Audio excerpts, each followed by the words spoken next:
I know that I know now I'll never be alone.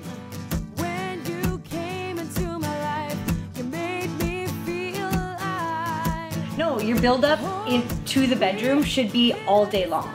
You know, I mean, like building somebody up, making them feel confident about themselves, they're going to be more inclined to want to have sex with you. Pay attention to them, say nice things to them, Yeah.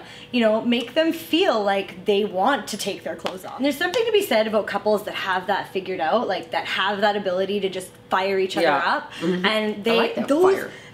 those people have the best sexual lives because they are able to fire each other up all the time. Dim the lights. I mean, Dim the lights. it really does help. It knocks 5 years off, especially hey, my age group here. We want them dim because it just makes a little bit more of a comfortable environment. It's sexier. It is sexier. It's sexier. Who wants bright lights blaring at when you're being, you know, bang, bang, bang, and there's a big bright light in your face? Like, Yeah. Spotlight. Yeah. You feel like you're being interrogated when there's a big light on. It's like you're going in for a pap test, you know, when they got the light right in there.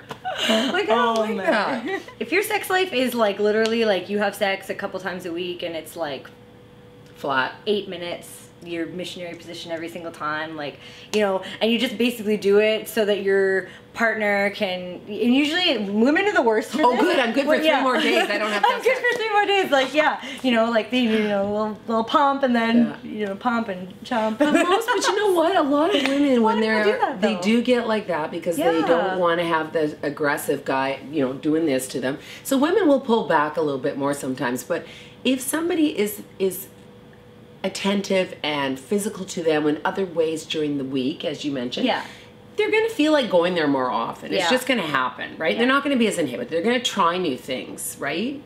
Yeah, I think, you know what, like the thing that happens in relationships with sex lives is sex becomes like a chore on the list, and I think that that's wrong. You know, I mean, if you really want to have a good sex life, you want your partner to feel satisfied, you have to do the build up during the day, you have to do the, you know, you have to really allude up to it, you have to... I like what you said about the chore, because I think when you're starting to feel like sex is a chore in your relationship, there's something going wrong with how you're interacting with each other. Yeah. And if it is like, I have some friends who tell me all the time that they're always being poked and prodded, and come on, let's go, you never do this, you never do that.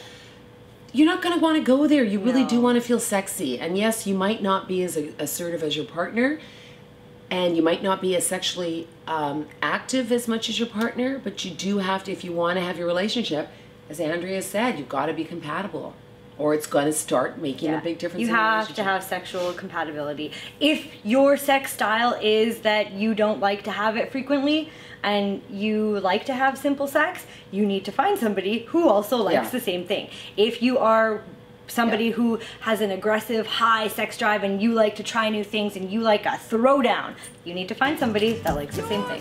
Yeah. That's it. So there you go. If you're having to ask for sex in your relationship, That's bad. there's probably something going on. Not Yeah. good.